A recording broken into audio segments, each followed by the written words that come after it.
ꯏꯆꯦ ꯂꯝꯕꯤ ꯆꯠꯂꯝꯕꯅꯦ ꯑꯗ ꯁꯤ ꯃꯃꯥ ꯃꯆꯥꯁꯦ ꯑꯉꯥꯡ ꯃꯆꯥꯁꯤꯒ ꯃꯉꯥ ꯌꯣꯜꯂꯝꯕꯁꯦ ꯌꯥꯝ ꯅꯨꯡꯉꯥꯏꯇꯗꯅ ꯆꯪꯉꯛꯄꯅꯦ ꯁꯤꯗꯩꯅ ꯒ꯭ꯔꯥꯁ ꯀꯥꯞ ꯂꯩꯔꯦ ꯁꯤꯗꯅ ꯄꯨꯛꯂꯥꯎꯕꯤ ꯃꯆꯥ ꯂꯩꯔꯦ ꯑꯗꯨꯒ ꯁꯤꯗꯅ ꯈꯖꯤꯡ ꯑꯆꯧꯕ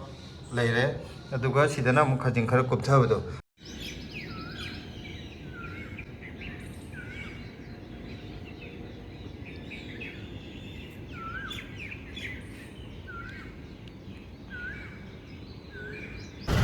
Good morning mayam ngasi mayam ai Gazipur Fish Market amung lae ngasi di am ngan ne yore kano da Uber da oina ngai di metro da lakune adu siladi ai walking chat pani na khalam gani aina walking chaluge hairga surprise oina kano ta nga leira pugi jana handak che thoi thoi ju loin masang am daba adagi silajo kho khu jo loi hakchang am daba dagi kano to bune nga chadabdu kuirena ada toina khajing achau chaninge haba silana khajing macha chaninge haba ado khajing achau du budi akhoi manakta ene da jo phange ado khajing macha je handak sunglak lakte ba ko local market sing du ado ki kaino na khajing macha du sida yenga ge ado sida di adum lo yawuni na do khajing achau ju sida lawurge na ngasi lakuni yamgana lakuni ngasi di ado nga yon bje yam dabra ngan baira amti yung di jamonge sida nga sayo ore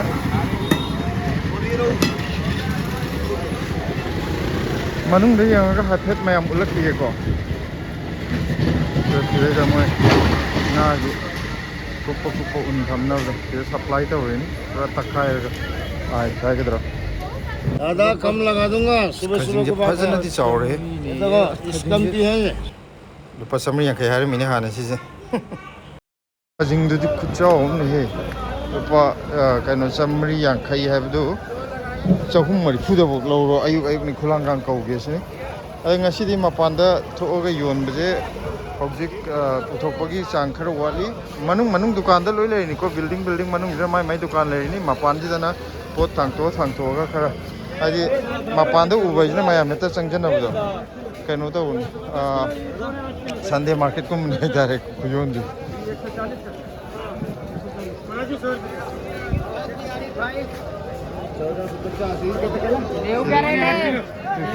Ini mirgan massage lupa sama keji dah.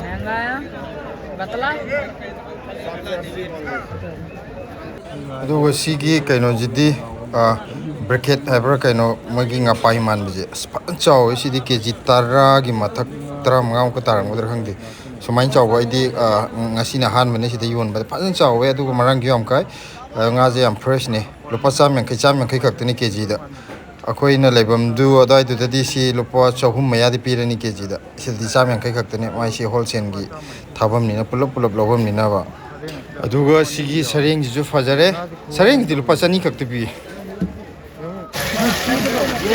Kita purung macam nga maming jai hai dok chale ai hai ge talan ne mayam nga maming bo khang de duk yam chat labo ne ta ri ko sidi julai ra sidi ko nga sida bula de khudi nga lei ba lei dab gi wa na ta na dum yeng ba da pe le hai ta ra puk thal le dini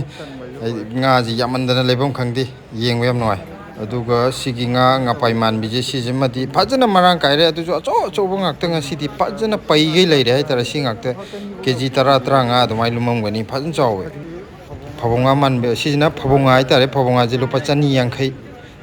pi duga sida nga pai ma kanu to budu le hore duga puklaubi jingje si keji ma makhai ani muktar mani lupa cham humdra chamari phu do mai na hai kitang ta thok ta sin dawraga dum cham hum phu dai di lobo ya do male cham yang khai da mak ya dra ga ju duga sida hojik khajing yon ba hogdare ai sijina mogi singi hai ba ko khoi ki yumgi kano do nga sep kumba aduga nga chi kumba gi mong do mai male ba adu tang hu nga do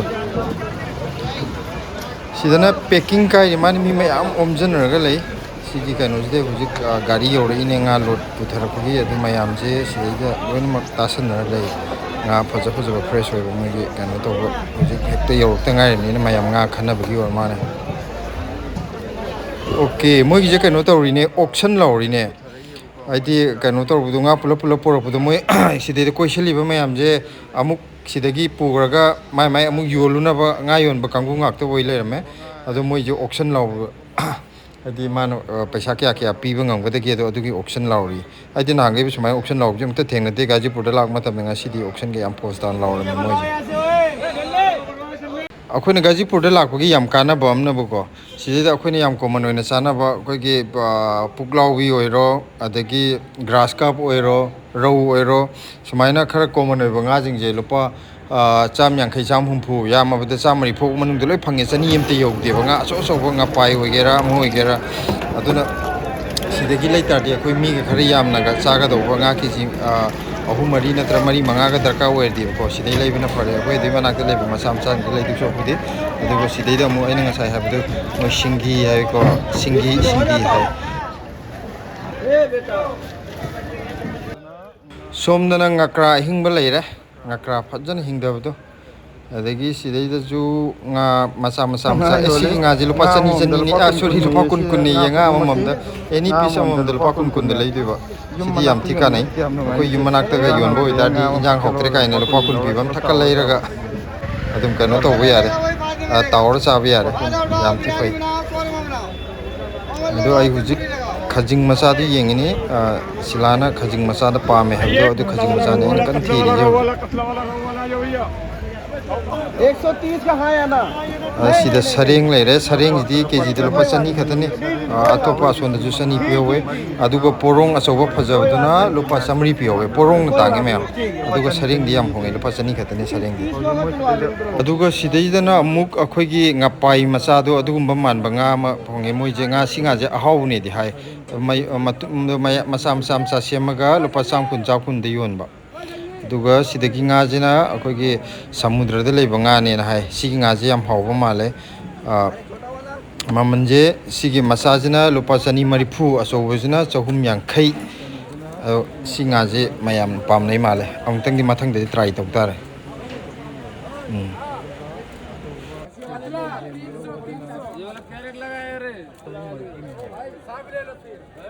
ꯇꯣ ꯃꯌꯥꯝꯁꯤꯗ ꯑꯃꯨꯛ ꯏꯂꯤꯁꯥ ꯎꯠꯂꯛꯀꯦ ꯑꯩ ꯉꯁꯥꯏꯗꯤ ꯏꯂꯤꯁꯥ ꯎꯗꯦꯅ ꯇꯧꯕꯅꯦ ꯁꯤꯗꯩꯗ ꯏꯂꯤꯁꯥ ꯃꯌꯥꯝ ꯄꯩꯔ ꯂꯩꯔꯝꯃꯦ ꯁꯤ ꯂꯨꯄꯥ ꯀꯩꯅꯣ ꯄꯤꯕ ꯃꯣꯏꯁꯦ ꯃꯈꯜ 2 ꯂꯩ ꯍꯥꯏꯕꯗꯣ ꯂꯪꯉ ꯐꯖꯩꯌꯦ ꯏꯂꯤꯁꯥꯁꯦ ꯑꯃꯅ ꯂꯨꯄꯥ 1,100 ꯄꯤ ꯍꯥꯏꯕ ꯑꯗꯨꯒ ꯑꯃꯅ 900 ꯑꯗꯨ ꯀꯩꯅꯣꯗꯨꯅ 900 ꯄꯤꯕꯗꯨꯅ ꯑꯩꯈꯣꯏꯒꯤ ꯀꯩꯅꯣꯔꯣꯝꯗꯒꯤ ꯒꯨꯖꯔꯥꯠ ꯔꯣꯝꯗꯒꯤ ꯄꯣꯔꯛꯄꯅꯦꯅ ꯍꯥꯏꯀꯣ ꯑꯗꯨꯒ ꯑꯃ 1,130 ꯄꯤꯕꯁꯤꯅ ꯁꯣꯝ ꯕꯪꯒ꯭ꯂꯥꯗꯦꯁ ꯔꯣꯝꯒꯤꯅꯦꯅ ꯍꯥꯏ ꯑꯗꯣ ꯍꯧꯖꯤꯛꯀꯤꯗꯨ 1,120 ꯂꯧꯔꯣ ꯀꯥꯏ ꯍꯥꯏ 130 का है ना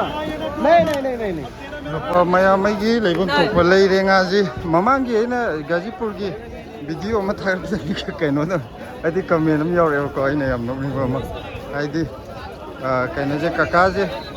ꯑꯗꯨꯛꯀꯤ ꯃꯇꯤꯛ ꯂꯤꯛꯄ ꯃꯥꯜꯂꯦ ꯉꯥꯁꯦ ꯂꯩꯔꯒ ꯑꯇꯣꯞꯄꯗ ꯑꯃꯨꯛ ꯑꯣꯜꯂꯦꯅ ꯑꯁꯦꯡꯕꯩꯗꯤ ꯃꯣꯏꯅ ꯚꯤꯗꯤꯑꯣꯗꯣ ꯃꯨꯟꯅ ꯌꯦꯡꯗꯕꯩꯅꯦꯕꯀꯣ ꯍꯥꯏꯗꯤ ꯑꯩꯈꯣꯏꯅ ꯑꯇꯣꯞꯄꯗ ꯑꯝꯇ ꯑꯣꯟꯕ ꯅꯠꯇꯦꯕ ꯉꯥ ꯌꯣꯜꯂꯤꯕ ꯖꯒꯥꯁꯤꯒ ꯑꯣꯜꯂꯤꯕ ꯖꯒꯥꯁꯤꯒ ꯃꯣꯏ ꯊꯥꯞꯅ ꯊꯝꯅꯩꯑꯕ ꯑꯗ ꯑꯃꯅ ꯇꯝꯃꯒ ꯑꯇꯣꯞꯄ ꯑꯃꯅ ꯑꯃꯨꯛ ꯄꯨꯔꯒ ꯆꯠꯂꯒ ꯑꯣꯟꯗꯣꯏꯅꯦꯕ ꯑꯗꯨꯒ ꯑꯃꯨꯛ ꯍꯟꯖꯤꯜꯂꯒ ꯑꯗꯨ ꯇꯥꯔꯦ ꯑꯗꯥ ꯇꯧꯔꯦ ꯃꯣꯏ ꯃꯁꯦꯟ ꯄꯩꯁꯥ ꯄꯥꯟꯅꯗꯣꯏꯕ ꯍꯥꯏꯗꯤ ꯁꯤꯗ ꯉꯥ ꯌꯣꯜꯂꯤꯅꯦꯅ ꯉꯥ ꯃꯤ ꯑꯃꯈꯛꯅ ꯂꯦꯞꯄꯒ ꯌꯣꯟꯕ ꯅꯠꯇꯦꯕ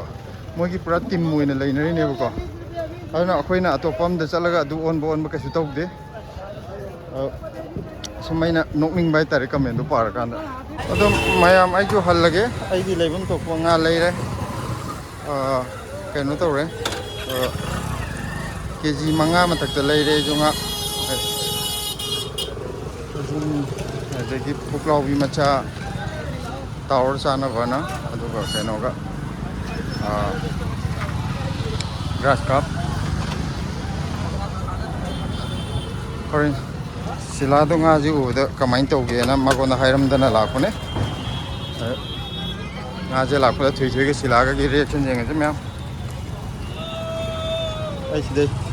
ꯀꯩꯅꯣ ꯀꯛꯑꯒ ꯑꯃꯨꯛ ꯎꯕꯔ ꯔꯦꯄꯤꯗꯣꯔ ꯑꯃ ꯀꯛꯑ ꯆꯠꯈ꯭ꯔꯒꯦ ꯊꯨꯅ ꯌꯧꯅꯅꯕ ꯑꯩ ꯀꯥ ꯌꯧꯁꯜꯂꯛꯑꯦ ꯁꯤꯂꯥꯗ ꯁꯔꯄ꯭ꯔꯥꯏꯖ ꯄꯤꯔꯒꯦꯀꯣ ꯋꯥꯀꯤꯡ ꯍꯜꯂꯛꯑꯦ ꯋꯥꯀꯤꯡ ꯌꯥꯝ ꯊꯦꯡꯉꯤꯅ ꯋꯥꯀꯤꯡ ꯑꯗꯣ ꯉꯁꯤ ꯋꯥꯀꯤꯡꯗ ꯀꯩꯅꯣꯝ ꯐꯪꯉꯦ ꯀꯩꯅꯣ ꯃꯥꯁꯦ ꯋꯥꯀꯤꯡ ꯆꯠꯄꯗ ꯀꯥꯏꯗ ꯌꯧꯔꯛꯏꯅꯣ ꯌꯦꯡꯉꯣ ꯉꯁꯤ ꯋꯥꯀꯤꯡ ꯆꯠꯇꯦ ꯀꯔꯤꯅꯣ ꯁꯔꯄ꯭ꯔꯥꯏꯖ ꯑꯃ ꯄꯤꯒꯦꯅ ꯆꯠꯂꯨꯕꯅꯤ ꯅꯪꯒꯤ ꯁꯔꯄ꯭ꯔꯥꯏꯖꯁꯤꯗꯤꯕ ꯊꯣꯏꯊꯣꯏ ꯍꯧꯒꯠꯇ꯭ꯔꯤꯕꯣ ꯍꯧꯒꯠꯇ꯭ꯔꯤ ꯀꯔꯤꯝ ꯇꯧꯗꯦ ꯑꯗꯨꯗꯨꯅ ꯑꯩ ꯍꯦꯡꯉꯣ ꯀꯣꯟ ꯄꯨꯊꯣꯔꯛꯑꯣ ꯀꯩꯅꯣ ꯀꯣꯟ ꯄꯨꯊ꯭ꯔꯣ ꯍꯥꯏꯁꯦ ꯉꯥ ꯂꯩꯔꯛꯏꯔꯣ ꯃꯥꯒꯤ ꯋꯥꯛꯀꯤꯡꯁꯦ ꯄꯣꯁ ꯇꯥꯏꯌꯦ ꯒꯥꯖꯤꯄꯨꯔ ꯌꯧꯔꯕꯅꯦ ꯌꯦꯡꯉꯣ ꯑꯩꯗꯤ ꯃꯁꯤꯗ ꯋꯥꯛꯀꯤꯡ ꯆꯠꯄꯁꯤꯕꯨ ꯑꯁꯨꯛ ꯌꯥꯝ ꯊꯦꯡꯅ ꯆꯠꯄ ꯑꯁꯨꯛ ꯌꯥꯝꯅ ꯊꯦꯡꯅ ꯍꯜꯂꯛꯇꯕ ꯌꯥꯍꯧꯕꯗ ꯁꯔꯄ꯭ꯔꯥꯏꯖ ꯄꯤꯒꯦ ꯇꯧꯔꯕꯅꯤ ꯀꯩꯅꯣ ꯄꯨꯊꯣꯔꯛꯑꯣ ꯊꯣꯏꯊꯣꯏꯒꯤ ꯍꯧꯗꯣꯛꯄꯤꯔꯁꯤ ꯉꯥ ꯂꯩꯔꯛꯑꯗꯤ ꯌꯥꯔꯦ ꯑꯗꯨꯏꯗꯤ ꯑꯩ ꯁꯥꯎ ꯐꯔꯦ ꯍꯥꯏꯗꯤ ꯉꯥ ꯂꯩꯔꯛꯑꯗꯤ ꯑꯩꯗꯤ ꯍꯦꯛꯇ ꯌꯥꯏꯕ ꯋꯥꯛꯀꯤꯡ ꯆꯠꯂꯨꯔꯒ ꯃꯥꯅ ꯇꯧꯔꯤꯁꯤ ꯀꯩꯅꯣꯕ ꯌꯦꯡꯉꯣ ꯊꯣꯏꯊꯣꯏꯁꯦ ꯇꯨꯝꯃꯝꯕꯅꯦ ꯍꯧꯖꯤꯛ ꯍꯧꯗꯣꯔꯛꯑꯦ ꯄꯄꯥꯅ ꯉꯥ ꯂꯩꯔꯛꯑꯦꯅ ꯃꯃꯥꯅ ꯍꯥꯏꯔꯨꯕꯒꯤ ꯃꯥꯁꯨ ꯄꯨꯛꯂ ꯍꯧꯒꯠꯂꯒ ꯆꯦꯟꯊꯣꯔꯛꯑꯦ ꯇꯨꯝꯃꯝꯕꯗꯤ ꯊꯣꯏꯊꯣꯏꯒꯤ ꯀꯔꯤ ꯉꯥ ꯂꯩꯔꯛꯀꯦ ꯄꯄꯥꯅ ꯑꯝꯇ ꯌꯦꯡꯉꯨꯁꯦ ꯊꯣꯏꯊꯣꯏꯅꯦ ꯍꯥꯏꯕꯗꯣ ꯈꯖꯤꯡ ꯅꯪꯒꯤ ꯄꯥꯝꯖꯔꯤꯁꯦ ꯈꯖꯤꯡꯅꯦ ꯌꯦꯡꯉꯣ ꯈꯖꯤꯡ ꯌꯥꯎꯔꯦ ꯌꯦꯡꯉꯣ ꯄꯄꯥ ꯂꯩꯔꯛꯄꯗ ꯑꯆꯧꯕ ꯃꯆꯥ ꯑꯃ ꯊꯥꯡꯗꯣꯔꯛꯑꯒꯦ ꯆꯥꯅꯤꯡꯕ ꯃꯔꯣꯏꯒ ꯇꯧꯔꯒ ꯕꯦꯕꯤꯅꯦ ꯌꯦꯁꯤꯅ ꯍꯩꯗꯣꯔꯛꯈꯤꯒꯦ ꯂꯣꯏ ꯂꯧꯊꯣꯛꯑꯣ ꯅꯪ ꯊꯣꯛꯄ ꯑꯗꯨꯝ ꯇꯧꯔꯣ ꯅꯪ ꯅꯨꯡꯉꯥꯏꯒꯗꯕ ꯃꯑꯣꯡꯗ ꯀꯩꯝ ꯀꯥꯏꯗꯦ ꯍꯥꯏ ꯋꯥ ꯀꯦꯖꯤ ꯀꯌꯥꯅꯣ Mama fish. ꯀꯦꯖꯤ ꯀꯌꯥꯅꯣ ꯉꯥ ꯂꯦꯁꯤꯒꯤ Mama fish. ꯁꯦ ꯃꯊꯪ ꯍꯩꯗꯣꯛꯑ ꯌꯦꯡꯉꯁꯤ ꯁꯦ ꯀꯩꯅꯣ ꯂꯣꯏ ꯍꯩꯗꯣꯔꯛꯑꯁꯤ Lazy kajing. ꯕ꯭ꯂꯦꯁꯤꯒꯤ ꯈꯖꯤꯡ ꯌꯥꯎꯔꯦ ꯆꯦꯔꯪꯗ ꯍꯩꯗꯣꯔꯛꯄꯗ ꯑꯣꯏꯅ ꯎꯠꯂꯛꯀꯦꯀꯣ ꯃꯌꯥꯝ ꯉꯁꯤꯗꯤ ꯐ꯭ꯔꯦꯁꯀꯤ ꯑꯣꯏꯕ ꯃꯥꯜꯂꯦ ꯌꯥꯝ ꯃꯣꯏ ꯃꯥꯅ ꯈꯜꯂꯛꯄꯅꯦꯕ ꯌꯣꯜꯂꯤꯕ ꯅꯨꯄꯥꯗꯨꯅ ꯑꯗ ꯑꯩ ꯃꯃꯥꯡꯗ ꯂꯩꯕꯗꯁꯨ ꯉꯥꯗꯣ ꯈꯤꯇꯪ ꯐꯖꯕ ꯋꯥꯠꯂꯦ ꯑꯗꯨꯅ ꯈꯔ ꯅꯪꯅ ꯌꯦꯡꯉ ꯍꯥꯏꯕꯤꯔꯛꯑꯣ ꯍꯥꯏꯕꯗ ꯃꯥꯅ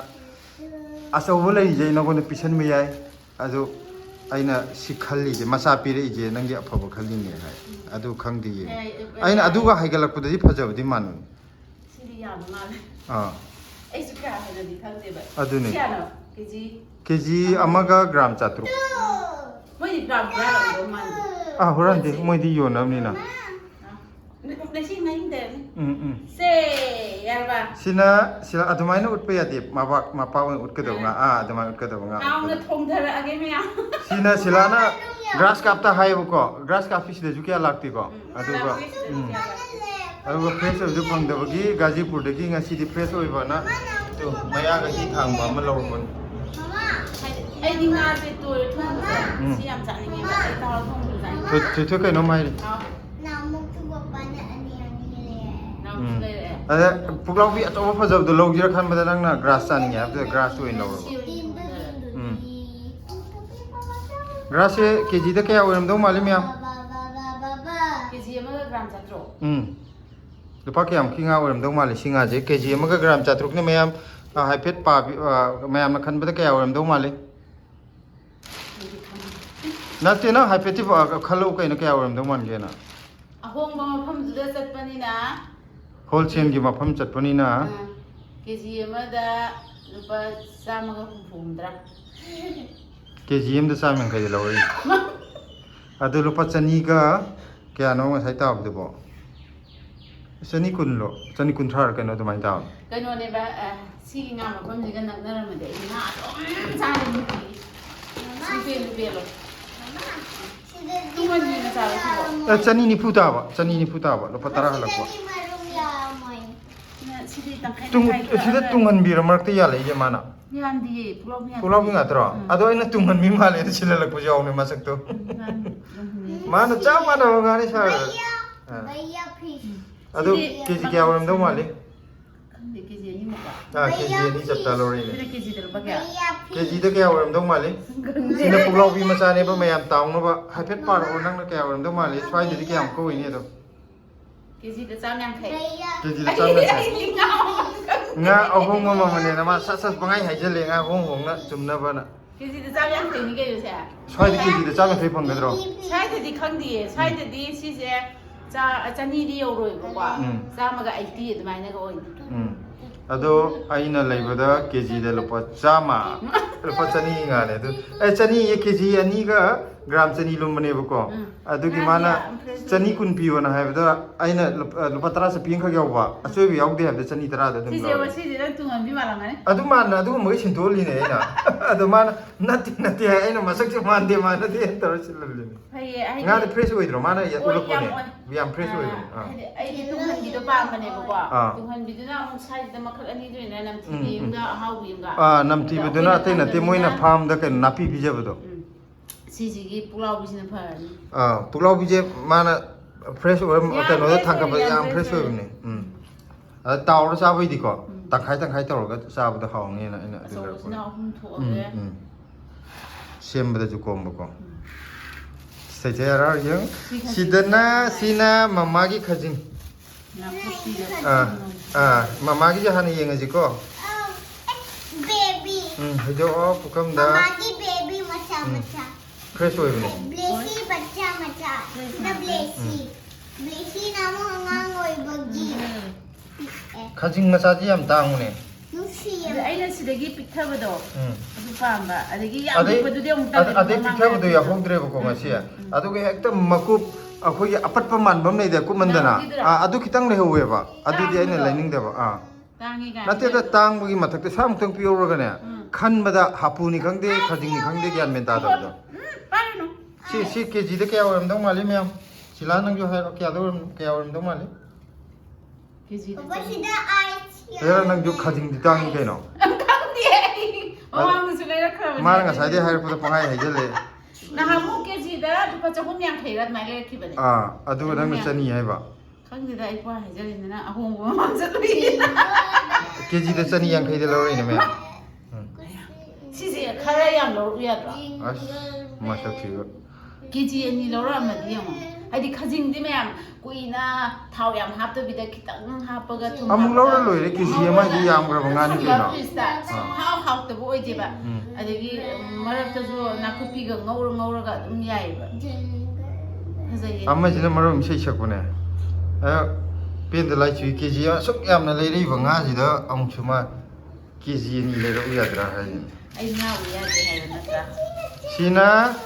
sina blessy gi Kiki khajing mama si janing de sa de. Si jam fresh hoi ka. chau ni sina chau bra na le pu ji gi mu sina chau wen ra Se hidara ke se mata thoi ji khajing de. ama akhoi na kotla da gi mama ga khajing chau bu ne na thoi gi le ra ku do adu ju yo lo we ba adu na sidai khar pi we ba yam kan pi ku ne te khar pi ko mamandi yam khene ba du si ga si jin tang Inturaga. Itu nanti nanti gini. nga ji intui ye thoi ma kha da mama na nga intui ro Tayo nganate. Nanti khajing ayo ye. khajing intui ro mama na Khajing ni bagian no. si jina lupa chamri kg da Jamri. chamri kaino ne kotla da gi khuna lupa cham kunda pawa de lo bu do adu du na lupa chahum ya le ho Oh. adu di moina cha sendong jari je lupa cham hum phum chai ne Ini saure. sidi yam chaw ne ana sina chamri sida ga ti lupa kaino da gi ayane de le di si lupa chonga de da Ma inturaga tale. to mayam phajabane khajing chawba sina blessy gi fresh ti oi bini nga Blessigi papa ga. Ai di si je saning de kai gino hong de. Thum bam yaw ina. adu gi mahau du ni haw De ai na du saing de ba api po sina ne na kupi ga thum ba du pang khang de haw ba si na. adune mayam nga si nga je sida leire nga ji kg ani mari manga makhai khar kalap adune leire je Besia, mamai phone du ko. puklau bi phajabam ga leining bane adai da sem bada amoy ada semal pudi ya ada masak to ulaga oina leining bai tare sila di yang aninga adu gi kano tawre mathang do in leirage thoi gi khajing ani thoi di khajing a chawani pha gre nga pha khoi amni thoi di Koi da du. makoi da phai na hi nga pha ba hi gadra se karamba pa mi se amta father u se thoi gi Ay nadi lang na pakani. lang na phari ba Lang da paya. lang da pai ra phani ye ble si de Lang da Bulan yo se. Si mama ni ngasi kita loi di ni ngale ko ki dia marau. taw de sulu loi da vida ai ju se mo da ni ho Ai je ga ga ta ba loi di ni ma wa de ma ye ma hin de. ai Ai ne ꯁꯟꯗꯦ ꯈꯨꯗꯤꯡꯒꯤꯅꯦ ꯑꯩꯅ ꯉꯥꯁꯦ ꯆꯥꯗꯕ ꯀꯨꯏꯔꯦꯕꯀꯣ ꯍꯟꯗꯛꯇꯤ ꯀꯩꯒꯤꯅꯣꯗꯕꯗꯤ ꯁꯤ ꯅꯥꯕꯒ ꯑꯩꯈꯣꯏꯁꯨ ꯑꯃꯨꯛ ꯅꯥꯕ ꯌꯥꯎꯁꯟꯕꯒ ꯉꯥꯁꯦ ꯁꯨꯝ ꯆꯥꯅꯤꯡ ꯉꯥ ꯂꯩꯇꯗꯤ ꯑꯩ ꯋꯥꯈꯜ ꯌꯥꯝ ꯅꯨꯡꯉꯥꯏꯇꯦꯕ ꯏꯟꯖꯥꯡꯁꯦ ꯀꯔꯤ ꯊꯣꯡꯗꯣꯏꯅꯣ ꯁꯨꯡꯈꯪ ꯈꯪꯗꯦ ꯑꯩ ꯒ꯭ꯌꯥꯟ ꯑꯃ ꯇꯥꯗꯦ ꯑꯗꯨꯗꯩ ꯑꯩꯅ ꯑꯝꯇ ꯆꯠꯂꯨꯆꯣ ꯍꯥꯏꯕꯁꯦ ꯃꯥꯅꯅꯦꯕ ꯃꯥꯁꯨ ꯃꯁꯥ ꯅꯨꯡꯉꯥꯏꯇꯕꯒꯤꯕꯨꯗꯤ ꯇꯧꯔꯤꯅꯦꯕ ꯑꯗꯨꯗꯨꯒ ꯉꯁꯤꯁꯦ ꯋꯥꯛꯀꯤꯡ ꯆꯠꯈ꯭ꯔꯦ ꯋꯥꯛꯀꯤꯡꯕꯨꯗꯤ ꯑꯗꯨꯝ ꯆꯠꯄꯅꯦꯕ ꯑꯗꯨꯗꯨꯒ ꯁꯔꯄ꯭ꯔꯥꯏꯖ ꯃꯥꯒꯤ ꯁꯔꯄ꯭ꯔꯥꯏꯖꯁꯦ ꯋꯥꯎ ꯇꯥꯔꯦ ꯁꯨꯃꯥꯏꯅ ꯇꯣꯏꯅ ꯍꯞꯇꯥ ꯈꯨꯗꯤꯡꯒꯤ ꯁꯔꯄ꯭ꯔꯥꯏꯖ ꯇꯧ ꯍꯞꯇꯥ 2-3 ꯆꯠꯈꯤꯗ꯭रा ꯁꯤ ꯃꯌꯥꯝꯁꯦ ꯑꯩ ꯐꯔꯦ ꯍꯞꯇꯥ ꯈꯨꯗꯤꯡꯒꯤ ꯁꯔꯄ꯭ꯔꯥꯏꯖ ꯇꯧ ꯀꯥꯏꯅ ꯄꯩꯁꯥ ꯄꯤꯔꯛꯎꯅꯦ ꯁꯔꯄ꯭ꯔꯥꯏꯖ ꯇꯧꯕꯤꯒꯦꯅꯦ ꯄꯩꯁꯥ ꯄꯤꯒꯦ ꯊꯣꯏꯊꯣꯏ ꯅꯪ ꯄꯥꯝꯖꯔꯕꯣ ꯈꯖꯤꯡꯗꯣ ꯁꯤ